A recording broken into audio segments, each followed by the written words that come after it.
사랑과 자비가 풍성하신 하나님 아버지, 그리스도를 통해 하나님의 나라의 백성, 왕같은 제사장, 주님의 친자녀들로 삼아주심에 진심으로 감사를 드립니다. 전지전능하신 하나님이 우리의 아버지가 됨을 기뻐하며 감사하며 먼저 주님의 나라와 의를 구하고 순종 가운데 주님 앞에 모든 것을 맡겨오니 하나님의 나라와 영광을 위해 하나님 나를 써주시고 하나님이 주신 은사 가운데 충성으로 말미암아 풍성한 열매로 주님 앞에 결실케 되는 복된 착하고 충성된 복된 종들 낼 수 있도록 주님 역사하여 주시옵소서. 오늘도 말씀을 통해 하나님 내 마음을 감찰하여 주시고 주님이 기뻐하시는 겸손과 온유로 그리스도와 동행하기를 간절히 원합니다. 성령님 내 마음을 깨우쳐 주시고 하나님의 은혜 안에서 주님의 마음에 합하여 하나님의 뜻을 이루어갈 수 있도록 수요일에 나와 모든 제들의 발걸음을 축복하여 주시옵소서. 예수 그리스도 이름으로 간절히 기도드립니다. 아멘. 하나님의 말씀은 열왕기하 14장 8절에서 16절, 아마샤의 교만에 관한 하나님의 은혜의 말씀, 열왕기하 강의 14번째 시간 함께 한 절씩 교독하기를 원합니다. 열왕기하 14장, 왕을 죽인 자의 자녀들은 죽이지 아니하였으니 이는 모세의 율법책에 기록된 대로 함이라. 곧 여호와께서 명령하여 이르시기를 자녀로 말미암아 아버지를 죽이지 말 것이요 아버지로 말미암아 자녀를 죽이지 말 것이라. 오직 사람마다 자기의 죄로 말미암아 죽을 것이니라 하셨더라.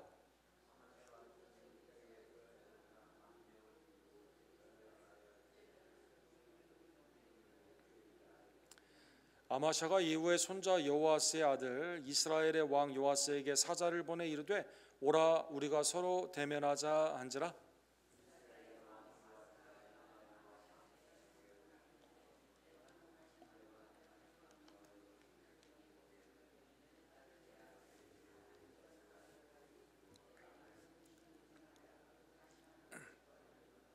내가 에돔을 쳐서 파하였으므로 마음이 교만하였으니 스스로 영광을 삼아 왕궁에나 내 집으로 돌아가라. 어찌하여 화를 자초하여 너와 유다가 함께 망하고자 하느냐 하나.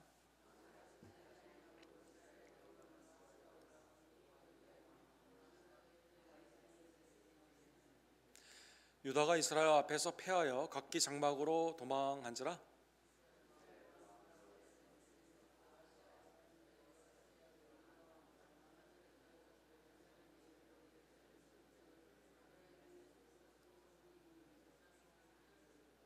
또 여호와의 성전과 왕궁 곳간에 있는 그 문과 모든 기명을 탈취하고 또 사람을 볼모로 잡고서 사마리아로 돌아갔더라.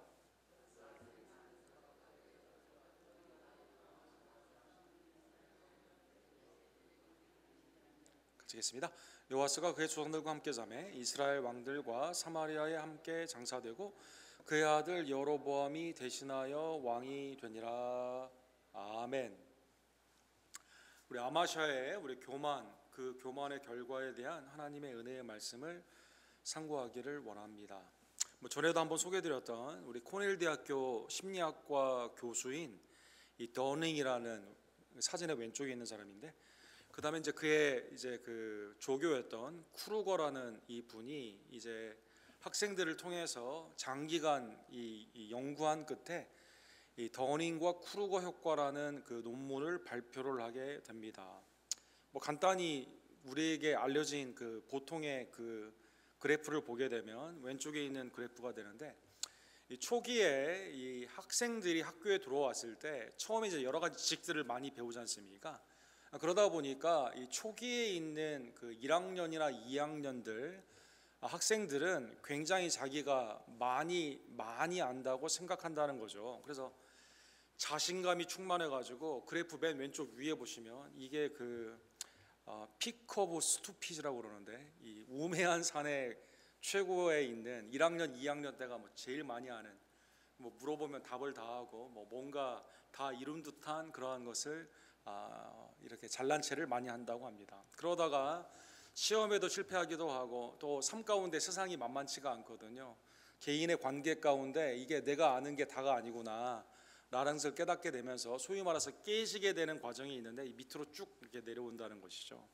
그리고 이제 여기에서 좀 어렵고 힘든 기간이지만 조금씩 차근차근 배워 나가기 시작하게 됩니다. 그런데 대학을 졸업하거나 석사나 박사 정도 되면 이 사람들이 이 우매의 산 꼭대기에 가는 것이 아니라 스스로 겸비해져 가지고 내가 아는 게 별로 없구나라고 생각을 하면서 겸손해지게 된다는 것입니다. 그래서 이거를 이제 더닝 크루거 효과, 잘 알지도 못하는 사람이 뭔가 하나 조금 알면 다 아는 것처럼 말하게 되는, 그러니까 예를 들어 자기의 분야는 A라는 분야인데 여기에서 조금 아는 사람이 전혀 다른 B라는 분야에 다 아는 것처럼 이렇게 말을 하는 그런 경우가 있고, 사업을 하는 사람이 원래는 뭐 예를 들자면 내가 옷에 관련된 사업에서 성공을 했는데 음식에 대한 사업도 내가 잘할 수 있을 것 같아 해가지고 이걸 이제 문어발식으로 이렇게 하면서 나중에는 실패를 하게 되는 그러한 모습을 보게 되죠. 그런데 어느 정도 이 명장 하나의 어떤 그 최고의 단계에 오르게 되면 내가 모르는 것이 굉장히 많다는 것을 알고 질문이나 다른 사람들에 대해서 겸손으로 말을 하는 그러한 것을 이렇게 효과로 나타냈습니다. 그 다음에 이제 또 하나는 자기가 그 사람의 마음 가운데 자기가 잘 모르는 사람은 항상 중간값으로 올린다는 거죠. 그 다음에 많이 아는 사람들도 자기가 모른다고 하면서 중간값으로 내린다고 합니다. 그러다 보니까 많이 아는 사람과 그렇지 못한 사람이 같은 중간 레벨에 있는 걸로 서로 대화를 하게 되는 그러한 일도 있다고 합니다. 잠언 26장 12절에 보면 내가 스스로 지혜롭게 여기는 자를 보느냐 그보다 미련한 자에게 오히려 희망이 있느니라. 스스로 지혜 있는 자는 이게 길이 없는 거죠. 아예 미련하다고 생각하면 미련하면 가르쳐 줄 수 있는데 이 어느 정도 자기가 안다고 착각하게 되는 선줄로 생각하는 자 넘어질까 조심하라는 바울 사도의 경고가 있게 되는 것처럼 스스로 내가 지혜 있다고 생각하는 그것이 이 멸망의 이 교만 가운데 멸망의 앞잡이가 되게 되는 것이죠. 뭐 예를 들면 전쟁사에서 나폴레옹을 생각해 볼 수가 있습니다. 나폴레옹이 이제 거의 모든 이 유럽의 대륙을 다 차지를 하게 되면서 영국만 이제 먹으면 되는 상황에서 영국이 멸망시키는 방법은 유럽에 있는 내륙에서 이 항구를 봉쇄해 가지고 무역을 하지 못하게 하면 이제 다 고사되게 될 것이다라는 작전을 가지고 유럽에 있는 모든 항구들을 봉쇄를 하게 됩니다. 이 봉쇄에 가장 중요하게 우군으로 함께했던 사람이 알렉산더 러시아 황제였거든요. 이 사람이 처음에는 도와줬다가 나폴레옹하고 이 러시아 황제하고 이게 틀어지게 됩니다. 서로 막 결혼으로 이렇게 혼인이 성사되기 직전에서 이게 파혼이 되게 되면서 굉장히 이게 좀 관계가 예민해지게 되는 것이죠. 또 러시아 황제 입장에서는 나폴레옹을 도와줬는데 뭐 도움이 되는 게 하나도 없어요. 그래가지고 이제 나폴레옹에게 저항을 시작하게 됩니다. 그래서 한 번도 패배하지 않았던 나폴레옹이 러시아를 쳐들어가기로 하게 됩니다. 그래서 1812년에 지금까지는 진 곳이 하나도 없습니다. 다 통일해, 유럽을 다 통일하고 요즘 뭐 아프리카까지 가서 막 중동 막 다 이걸 다 통일한 상태에 있었는데 이 모스크바에 이제 가는 전멸을 시키기 위해서 60만 대공원을 끌고 가게 되는데 이 나폴레옹이 계산을 잘못한 게 있죠. 그걸 뭘 계산을 잘못했냐면 러시아의 겨울을 계산하지 못했습니다. 그래서 가는 동안 10만 명이 얼어 죽죠. 모스크바를 가가지고 모스크바를 점령을 했어요.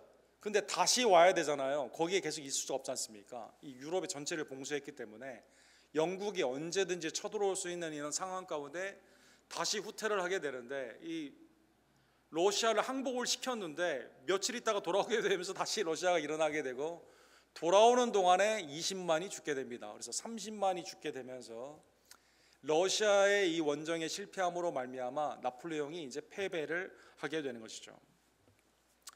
기업도 뭐 여러 가지 예를 들 수가 있습니다. 여러분 제가 처음에 미국 왔을 때 블록버스터라는 이 비디오 가게가 있었거든요. 거기 갔는데 저보고 그러는 거예요. 미국 온 지가 이제 한 2주 3주 됐는데 저희 룸메이트랑 같이 갔는데 저보고 야, 너 우리 카드 만들어 줄까? 하더라고요. 블록버스터 카드. 그때까지 뭐 크레딧 카드도 없고 아무런 카드도 없는데 이 블록버스터 카드 만든 게 그때 얼마나 감사했는지 하여간. 그래가지고 이제 비디오 하는 그게 있었는데 여러분 블록버스터 시대에 계셨던 분 다 기억하실 겁니다. 넘버원 컴퍼니였죠. 미국에 2만 5천 개가 있었다고 합니다. 전 세계 가장 큰 비디오 업계에 있었는데, 근데 이제 슬금슬금 1997년도부터 어떤 조그마한 회사가 조금씩 이름을 알리기 시작하는데, 그 회사가 넷플릭스라는 그런 회사였습니다. 넷플릭스라는 회사였습니다. 아니, 넷플릭스가 점점점 메일로 이렇게 시작하다가 그 다음에 나중에는 인터넷으로 막 다운로드를 할 수 있게 하고, 이렇게 하는 과정에서 블록버스터는 그래도 사람들이 우리 가게에 와서 이걸 렌트하는 걸 좋아하기 때문에 이 CEO가, 당시 CEO가 이 사진에 나오는 짐 기스라는 그런 분인데, 이분이 이제 그 당시에 150만 불, 그러니까 지금부터 한 30년 전에 이 페이가 150만 불 정도 받았던 최고의 CEO였거든요. 근데 이제 넷플릭스 아무것도 아니다, 우리의 상대는 월맛 정도 돼야 된다, 당시에 유명한 말을 했습니다. 그런데 이제 이게 어떻게 됐습니까?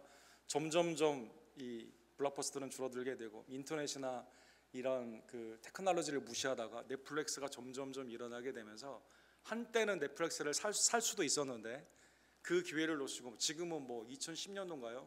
이때 이제 뱅크럽 해가지고 이제 블록버스터 이제 없죠, 여러분. 교만. 우리가 최고 기업인데 이 조그마한 기업한테 우리가 당하겠냐라고 했다가 이 점점점 이렇게 망하게 되는 경우가 있는 것입니다.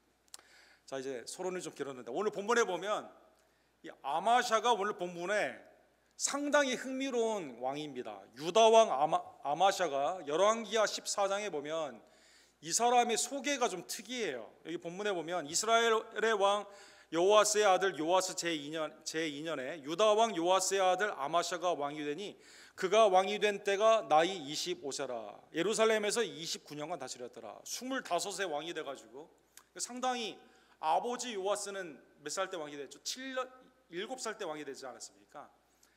이 여호와다의 그 아달랴의 그 핍박에서 여호와다가 이게 보호를 해줘가지고 7살 때 왕이 됐는데, 이 사람이 25세에 왕이 됐어요. 그러니까 적정한 나이에 왕이 된 겁니다. 그 당시에 이제 이름이 이제 겹치는 것이 나오게 되는데, 북이스라엘은 여호와스라는 왕이 아들 요아스에게 이제 물려주게 되죠. 예후의 집안이죠. 그 다음에 남유다는 요아스가 죽게 되고 아마샤가 왕이 되었습니다. 이제 이름이 이렇게 겹치게 됩니다. 근데 이제 다 공통점은 다 선한 왕이 아니라 다 악한 왕들이죠. 이 사람이 초기에는요, 상당히 신앙이 괜찮은 것처럼 겉보기에는 소개가 되어 있습니다. 3절에 보시면 아마샤가 여호와 보시기에 정직히 행하였으나, 이거 굉장히 좋은 거죠. 정직히 행했다는 것은 하나님의 말씀에 순종했다는 칭찬이거든요. 그런데 이게 표면적으로는 잘하는 것 같았는데, 초기에는 그랬는데, 이게 점점 갈수록 그의 조상 다윗과 같지 아니하였으며, 그렇죠? 다윗처럼 하나님의 마음에 합한 하나님의 뜻 가운데 계속 나아가지 않았고, 그 다음에 그의 아버지 요아스가 행한 대로 다 행하였어도 아버지 요아스를 닮았다는 것입니다. 아버지 요아스는 어떤 신앙이었어요? 여호와다 제사장이 살아있을 동안에는 성전을 보수도 하고 하나님을 섬겼지만, 그런데 여호와다가 죽게 되었을 때는 자기 마음대로 막 이렇게 하지 않습니까? 은혜를 잊어버리고, 그 다음에 심지어 선지자까지 죽이게 되는 그러한 악한 왕인데, 아버지처럼 그런 패턴으로 갔다는 것입니다. 그래서 4절에 보면 오직 산당을 제거하지 아니하였으므로 백성이 여전히 산당에서 제사를 드리며 분향하였더라. 정직히 행했다는 앞에 타이틀은 참 좋은데, 가까이 가서 보게 되면 초기에는 그랬는데 나중에 가면 갈수록 다윗이 아니라 아버지 요아스가 같이 하게 되고, 하나님이 아니라 당시의 우상 숭배, 높은 곳에 가서 예배를 드리게 되는 산당에서, 아니 예루살렘 성전이 지금 있지 않습니까? 남유다는. 근데 거기에서 예배하지 않고 엉뚱하게 산당에 가서 예배했다는 것입니다. 이 아마샤가 한 일을 보게 되면요, 대부분 다 그의 삶을 복수로, 그러니까 이 사람이 좀 화가 많았는지 복수로 점철된 것을 볼 수가 있습니다. 아마샤가 처음으로 복수한 것은 누구일까요? 아버지 요아스를 죽인 사람들을 복수를 하게 됩니다. 그래서 자기가 어느 정도 왕권이 어느 정도 서게 되었을 때 5절에 보시면 나라가 그의 손에 굳게 섬에 그의 부왕을 죽인 신복들을 죽였다, 이렇게 나와 있습니다. 그의 부왕을 죽인 사건은 역대하 24장에 나와 있죠. 역대하 24장 20절에서 22절에 보면 요아스가 여호와다가 이제 자기 자기를 살려준 아달랴로부터 살려가지고 이제 성전에 있다가 7살 때 왕이 되면서 이 자기를 보호해줬던 이 제사장이 죽게 되었는데, 그 다음부터는 이제 자기 마음대로 우상을 섬겼거든요. 근데 이 사람의 제사장의 아들이 있었습니다. 선지자 스가랴라는 사람입니다. 예수님이 바리새인 보고 선지자 사가랴 너희가 죽이지 않았느냐 말했던 그 사람이 이 사람이거든요. 그래서 선지자를 죽였어요, 요아스가. 근데 요아스가 선지자를 죽이니까 그 신복들, 부하들이 야 이렇게 해서는 안 되겠다, 나라가 망하겠다라고 해서 요아스를 암살을 하게 됩니다. 그러니까 이게 아버지의 복수인데, 복수를 찾아보게 되면 어떻게 된 거예요? 아버지는 선한 왕이었습니까? 선한 왕이 아니라 아버지는 선지자를 죽인 사람이에요. 선지자를 죽였기 때문에 백성 중에 신복들이 일어나서 아버지를 암살한 겁니다. 그런데 그 암살한 신복들을 그 아마샤가, 나라가 자기 손에 이제 국권이 되게 되면서 이 사람들을 죽이게 된 것이죠. 그런데 놀라운 것은 이분의 신앙이 좀 독특하다고 그러지 않았습니까? 이제 겉으로 보기에는 하나님 앞에 정직한 삶으로 시작했다고 하지 않았습니까? 열왕기하 14장 6절 오늘 본문에 보면 죽이긴 죽였는데 하나님의 말씀을 쫓아가지고 자식들은 안 죽였다 이렇게 나와 있습니다. 신명기 24장 16절에 보면 아버지는 그 자식의 죄로 말미암아 또 그 자녀는 그의 아버지의 죄로 말미암아 죽이면 되지 않는다. 자신의 죄로 말미암아 죽게 되지, 이게 연좌제처럼 아버지나 아니면 내 식구들 가운데 누가 죄인이기 때문에 함께 죽여서는 되지 않는다. 이 율법이 있는데 신명기 24장 16절에 이 말씀은 또 지켜요. 그래서 오늘 본문 열왕기하 14장 6절에 보면 왕을 죽인 자의 자녀들은 죽이지 아니하였으니 이는 모세의 율법책에 기록된 대로 함이라. 곧 여호와께서 명령하여 이르시기를 자녀로 말미암아 아버지를 죽이지 말 것이요 아버지로 말미암아 자녀를 죽이지 말 것이니라. 오직 사람마다 자기 죄로 말미암아 죽을 것이니라. 그러니까 이게 복잡하죠. 이게 복수를 했는데 자녀를 또 살려주는 것은 또 율법으로 하게 되는, 이 복수도 따지고 보게 되면 아버지가 하나님 앞에 범죄해서 손자를 죽였기 때문에 하나님이 그 가운데 이 신복들을 통해 심판한 거거든요. 그래서 이 복수를 하게 되는, 이것으로 이 왕정, 자기 힘을 이렇게 보여주게 되게 되는 것이죠. 그 다음에 오늘 본문에 보면 또 복수를 하게 됩니다. 7절에 보면 에돔 사람들과 전쟁을 하게 되면서 전쟁에서 무려 10,000명을 죽이게 됩니다. 아마샤가 소금골짜기 에돔 사람 10,000명을 죽이고 또 전쟁을 하여 셀라를 취하여 이름을 욕드리리라 하였더니 오늘까지 그러하더라. 그렇죠. 에돔 족속, 그렇죠. 에서에 있는 그 어떻게 보면 먼 친척인데 하나님은 전쟁하지 말라고 그랬는데 이 에돔 족속이 남유다를 참 괴롭힌 일이 굉장히 많거든요. 그래서 열왕기하 8장에 보면 여로암 때 에돔이 유다를 배반을 하게 됩니다. 그래서 여로암이 가서 그래서 전쟁에 참여하게 되죠. 그런데 끊임없이 에돔이 남유다를 이렇게 말을 듣지 않고 반역을 계속하는 전쟁이 자꾸 많으니까 여기에 대한 보복으로 에돔에 가가지고 10,000명을 죽이게 되는 것이죠. 그래서 열왕기하 8장 22절에 보면 이와 같이 에돔이 유다의 수하에서 배반하였더니 오늘까지 그러하였으며 그때 림나도 배반하였더라. 그렇죠? 그래서 이제 개인적으로 아버지를 죽인 신복들 보복하고, 그 다음에 우리에게 굉장히 어렵게 계속 반역하며 전쟁 가운데 괴롭혔던 에돔에 대해서 이렇게 보복을 하게 된 겁니다. 그 다음에 이제 어떻게 생각했냐면 자기가 가지고 있는 소위 말하는 알파메일이라고 하죠. 자기의 힘, 내가 얼마나 센 건가 알려주기 위해서 이번에는 북이스라엘을 치기를 원합니다. 그래서 8절에 보면 아마샤가 예후의 손자 여호아스의 아들 이스라엘의 왕 요아스에게 사자를 보내어 우리가 서로 대면하자 한지라.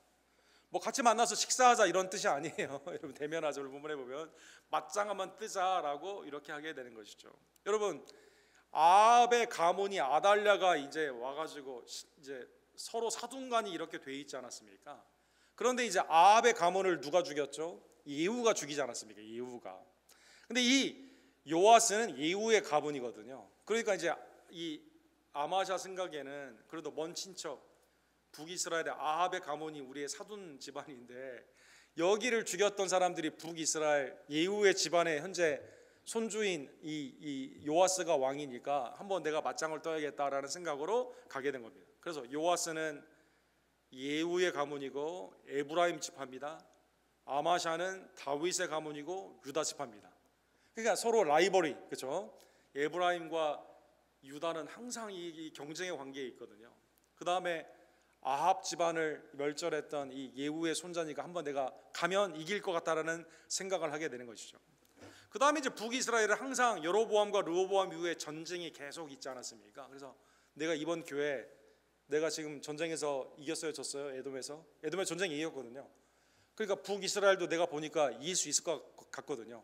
그 가서 한번 맞짱을 떠야겠다라고 생각을 하게 되는 것이죠. 이 말을 들었던 요아스가 맞짱을 뜨자, 이제 전쟁을 하자라고 하게 되는 상황에서 오늘 본문 9절에 보면 비유로 대답을 하게 됩니다. 비유로. 9절에 보면 비유로 이렇게 말하죠. 레바논 가시나무가 레바논 백향목에게 전가를 보내어 이르기를 내 딸을 내 아들에게 주어 아내로 삼게 하라 하였더니 레바논 들짐승이 지나가다가 그 가지나무를 밟았느니라. 이 비유를 이렇게 말한 거죠. 이 비유에 가시나무는, 가시목은 전혀 쓸모가 없는 거죠. 나무 중에서 땔감으로도 쓰기가 어려운 그런 나무 아닙니까? 백향목은 여러분, 레바논의 백향목 시더트리는 최고죠. 레바논 국기에도 막 이렇게 싹 있게 되는, 성전에도 쓰이는 그런 나무 아닙니까? 근데 가시나무가 백향목하고 뭘 하기를 원해요? 결혼을 하기를 원합니다. 결혼. 그러니까 내가 가시나무가 백향목에게 서로 결혼을 할 정도로 내가 그 정도 우위에 있다라고 생각을 하게 되는 거죠. 그 다음에 결혼의 예물을 보내는데 뭘 보냈어요? 전가를 보내가지고 네 딸 안 주면 내가 이거 너희를 죽이겠다라는 식으로 이렇게 말을 한 거죠. 그러니까 완전히 그냥 가시나무가 자기 위치를 모르고 이 백향목에게 말도 안 되는 그러한 조건으로 지금 청혼을 하게 된 겁니다. 그 청혼할 때 여러분 그 전가를 주는 사람이 어디 있겠습니까? 그러니까 이제 옆에 지나가던 들짐승이 이거 보니까 이거 안 되겠거든요. 그래서 지나가다 딱 밟아가지고 이 가시나무가 이제 죽게 된 거죠. 이 비유로 이렇게 말을 한 겁니다. 그럼 비유의 해석은 뭘까요? 누가 가시나무고 누가 백향목일까요? 가시나무는 당연히 아마샤고 백향목은 요아스가 되게 되는 것이죠. 비유의 해석.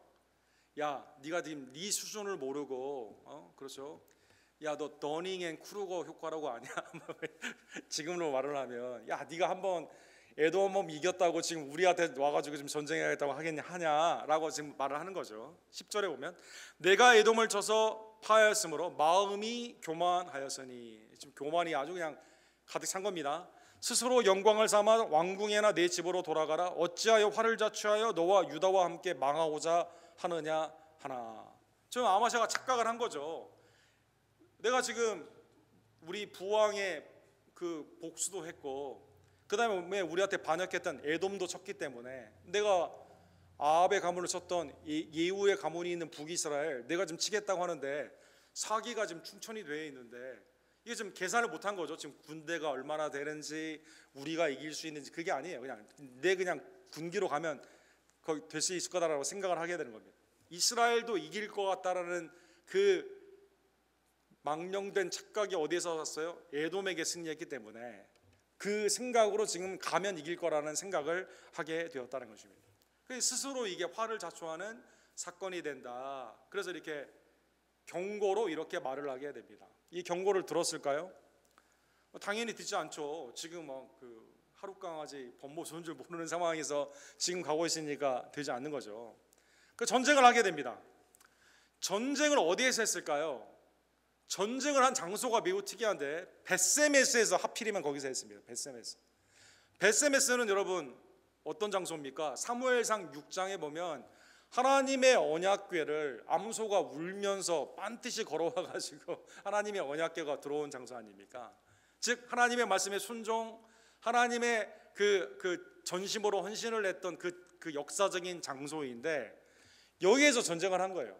자, 오늘 본문의 11절에 보면 아마샤가 듣지 아니함으로 이스라엘의 왕 요아스가 올라와서 그와 유다 왕 아마샤가 유다의 벳세메스에서 대면하니. 전쟁한 장소도 어디예요? 그렇게 사기가 충천했으면 북이스라엘에 올라갔어야만 되는데 올라갈 수도 있는 것도 아니에요. 전쟁을 한 장소도 베스메스라는 그곳에서 전쟁을 했다는 것입니다. 그 다음에 오늘 본문에 보면 전쟁이 어떻게 진행된지 내용도 잘 안 나와 있어요. 바로 완패하게 됩니다. 그래서 오늘 보면 12절에 보면 유다가 이스라엘 앞에서 패하여 각기 장막으로 도망한지라. 그렇죠. 우리 아프가니스탄에 주둔하던 미군이 이제 철수한다는 것을 6개월 전에 알려주고 이제 천천히 이제 군인들을 빼게 되었을 때, 아니 아프가니스탄 그 대통령 그분이 미군이 간다 하더라도 우리는 지킬 수 있을 거다 막 그렇게 말씀하시다가 떠나는 그날 바로 그 다음 날 이게 완전히 그냥 빼앗기지 않았습니까? 그것처럼 이 전쟁에 갔다가 그날 완전히 완패하게 된 거예요. 완패. 아마시아에게. 그 군사는 흩어지게 되고 나라가 어렵게 되게 되는 것이죠. 아마시아의 이 교만으로 말미암아 얼마나 남유다가 위태롭게 되었습니까? 13절에 보면 이스라엘 왕 요아스가 베스메스에서 아하시아의 손자 요아스의 아들 유다 왕 아마시아를 사로잡고 예루살렘에 이르러 잡히게 된 거죠. 그러니까 사람들 앞에 전시효과가 되는 거예요. 야, 니네 왕 지금 보라고 나한테 잡혀 있다고. 그 다음에 예루살렘 성벽을 에브라임 문에서부터 성 모퉁이 문까지 490일 헐었다. 그렇죠? 어느 문부터 헐었어요? 에브라임 우리 지파의 문부터 헐게 된 겁니다. 헐어가지고 여러분 헐게 됐다는 뜻은 뭡니까? 이 성벽이 무너지게 되면 그 다음에 또 오면 이 성벽이 정비가 되지 않으면 또 뚫리게 되는 거거든요. 포로로 딱 잡히고 예루살렘 성벽은 무너지게 되고 금은 보화 다 빼앗기게 되고 14절에 보면 여호와의 성전과 왕궁 곳간에 있는 금은과 모든 기명을 탈취하고 또 사람을 볼모로 잡아가서 사마리아로 돌아갔더라. 금은 보화 성전에 있는 모든 하나님의 헌물을 다 빼앗기게 되고 그 다음에 백성들은 잡아가지고 사마리아로 이렇게 가게 되는 것이죠. 완전히 비참하게, 아니 그렇게 한번 대면하자고 했으면 좀 어느 정도 싸우거나 장렬하게 전사하거나 이런 게 있어야 되는데 그냥 아무것도 힘도 못 쓰고 굴욕적으로 이렇게 죽게 된 겁니다. 근데 더 심각한 건 뭐냐면요, 백성들이 이걸 알았습니다. 근데 백성들이 볼 때 아마시아 때문에 나라가 이렇게 망하게 된 거 아닙니까? 19절에 보면 예루살렘에서 무리가 그를 반역한 거로, 야 우리 이 왕 때문에 우리 다 망하겠다라고 해서 반역을 일으키게 됩니다. 반역을 제압할 수 있었을까요? 그런 권위도 그런 힘도 없습니다. 그래서 라기스로 도망을 가게 됩니다. 19절에 보면 사람들이 거기까지 따라갔어요. 그래서 거기에서 죽이게 됩니다. 그러니까 아까 말씀드린 아버지의 부왕의 신복 스가랴를 죽여가지고 신복들이 아버지를 죽인 것처럼 자기가 신복들은 복수를 했는데 자기도 어떻게 죽어요? 하나님의 말씀에 순종하지 않고 자기의 교만 가운데 나아가게 되면서 완전히 멸망을 하게 되는 것이죠. 그리고 20절에 보면 예루살렘의 시체를 가져와서 장례를 치르게 됩니다. 여러분 잠언 29장 1절에 보면 자주 책망을 받으면서도 목이 곧은 사람은 갑자기 패망을 당하고 피하지 못하리라. 그렇죠? 이 스스로 완고해서 교만한 자가 하나님의 말씀을 듣지 않는 거예요. 옆에 조언하는 걸 듣지 않는 겁니다. 자기가 다 할 수 있고 자기 마음대로 다 할 수 있고 자기 힘이 있다고 생각하는 착각 가운데 있는데 패망이 너무 빨리 와가지고 수습하기도 전에 뭐 생각할 겨를도 없어요. 갑자기 망하게 되면서 완전히 멸망하게 되는 하나님의 말씀이 이 사람에게 그대로 이루어지게 되게 되는 것이죠. 자, 오늘 본문의 말씀을 되돌아보며 뭐 아마샤 뿐이겠습니까? 중세 11세기부터 12번의 십자군 전쟁이 있지 않았습니까? 이게 그냥 예루살렘 우리가 가면 빼앗을 수 있을 것 같고 모슬렘들은 그냥 집밥아 죽이면 아주 쉬운 거다라고 해서 갔지만 완전히 대패하고 마지막 십자군 전쟁은 소년 십자군 전쟁이라고 그래가지고 아이들 다 노예로 팔리게 되고, 그렇죠?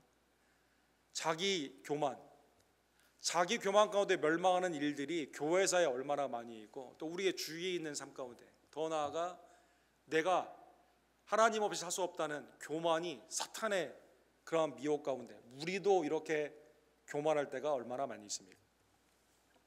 사랑하는 성도 여러분, 오늘 본문의 아마샤 왕, 우리의 주위에 내 안에 있는 이 교만, 그런데 우리를 위해 예수님께서는 만왕의 왕 만주의 주께서는 겸손으로 이 땅에 우리에게 오셨음에 감사하는 주의 종들 되기를 간절히 원합니다. 빌립보서 2장 7절과 8절에 보면 예수님의 겸손은 만왕의 왕 하나님의 본체와 같으신 분인데 자기를 비워서 어디까지 낮아지셨습니까? 십자가까지 겸손으로 낮아지셨다는 것입니다. 빌립보서 2장 7절과 8절 우리 다 같이 읽도록 하겠습니다. 오히려 자기를 비워 종의 형체를 가지사 사람들과 같이 되셨고 사람의 모양으로 나타나사 자기를 낮추시고 죽기까지 복종하셨으니 곧 십자가에 죽으심이라. 그렇죠. 우리의 목자 되신 예수님은 양들을 살리기 위해서 목자가 양들을 위해 목숨을 내어주시는 사랑하는 성도 여러분, 자기를 낮추시고, 그렇죠, 하나님의 하강, 겸손의 하강, 십자가까지 나으심으로 말미암아 그 겸손과 온유로 우리를 구원하셨음에 감사하는 주의 종들 되기를 간절히 원합니다. 마태복음 20장 28절에 보면 인자가 온 것은 섬김을 받으려 함이 아니라 도리어 섬기려 하고 자기 목숨을 많은 사람의 대속물로 주려 함이니라. 그렇죠. 미니스터, 섬긴다, 이 뜻은 뭡니까? 이게 시중 둔다는 뜻이거든요. 우리의 피로를 채워주기 위해서, 우리의 피로는 뭘까요? 죄사함의 은혜거든요. 우리를 위해 주님이 많은 사람의 대속물, 나를 위해 십자가까지 나다시는 그 귀한 섬김을 받았음에 감사하는 귀한 종들 되기를 간절히 원합니다. 그래서 마지막으로 우리 적용을 통해 그리스도 안에 있는 여러분과 저도 날마다 어떻게 해야만 될까요? 겸손해야만 되는 거죠, 여러분. 우리의 수고하고 무거운 짐을 다 주님 앞에 내려놓고 주님이 우리에게 주시는 가벼운 짐, 겸손과 온유를 배워가며 주님과 동행해야만 되는 거죠. 여러분, 미가서 6장 8절에 보면 하나님이 우리에게 원하시는 성품이 뭘까요? 우리가 하나님을 기쁘시게 하는 그 행위는 뭘까요? 미가서 6장 8절에 이렇게 말씀하시죠. 사람아, 주께서 선한 것이 무엇임을 내게 보이셨나니 여호와께서 내게 구하는 것은 오직 정의를 행하며 인자를 사랑하며, 그 다음에 겸손하게 내 하나님과 함께 행하는 것이 아니냐. 그죠? 주님 앞에 나온 여러분과 제가 언제나 그리스도의 은혜 가운데 감사하며, 그죠? 다른 우리 형제 자매를 나보다 낮게 여기고, 그죠? 하나님의 은혜 안에서 나를 위해 죽으시고 부활하신 그리스도의 은혜 앞에 늘 감사하며 겸손으로 주님을 온전히 섬김으로 말미암아 하나님이 원하시는 그 일을 행하는 주의 종들 되기를 간절히 원합니다. 겸손한 자에게는요, 하나님이 더 큰 은혜를 허락하여 주시게 됩니다. 베드로전서 5장 5절과 6절에도 있는 그 말씀이 야고보서 4장 6절에도 똑같이 나와 있죠. 우리 다 같이 야고보서 4장 6절 마지막 읽고 마치도록 하겠습니다. 그러나 더욱 큰 은혜를 주시나니 그러므로 일렀으되 하나님이 교만한 자를 물리치시고 겸손한 자에게 은혜를 주신다 하였느니라. 하나님이 교만한 자를 물리치시고 겸손한 자에게 은혜를 주심을 다시 한번 깨달으며 때가 되면 우리를 높이시는 하나님의 그 은혜를 바라보고 날마다 나를 위해 죽으시고 부활하신 겸손의 예수님을 감사하며 겸손으로 주님과 동행하는 하나님이 기뻐하시는 복된 우리 종들 되기를 주님의 이름으로 간절히 축원합니다. 기도합시다. 사랑과 자비가 풍성하신 하나님 아버지, 오늘날 자기 PR의 시대, 교만의 시대에 우리가 살고 있으며 또 위정자들과 주위에 있는 많은 사람들이 자기를 자랑할 때가 얼마나 많이 있는지요. 또한 나도 나 스스로를 모르게 스스로 지혜 있다 하며 또 잘난 체 할 때가 또한 얼마나 많이 있는지요. 하나님, 이러한 우리의 죄를 사하여 주시옵소서. 이러한 죄된 내 마음에 성령님을 보내주시고 이제는 겸손과 온유의 예수님을 믿게 하시며 동행케 하시며 하나님의 때를 바라보며 날마다 주님 앞에 무릎 꿇게 하심에 진심으로 감사를 드립니다. 하나님의 은혜의 사랑이 서로 나보다 낮게 여기며 그리스도의 은혜 가운데 서로 높이며 우리는 가장 낮은 자리에서 예수 그리스도를 닮아 온전히 섬기는 겸손과 온유의 우리 언덕교회 백성들 될 수 있도록 주님 역사하여 주시옵소서. 하나님이 원하시는 정의를 행하며 인자를 사랑하며 겸손 가운데 주님과 동행하는 하나님이 기뻐하시는 복된 교회로 우리 언덕교회 모든 성도님들을 축복하여 주시옵소서. 예수 그리스도의 이름으로 간절히 기도드립니다.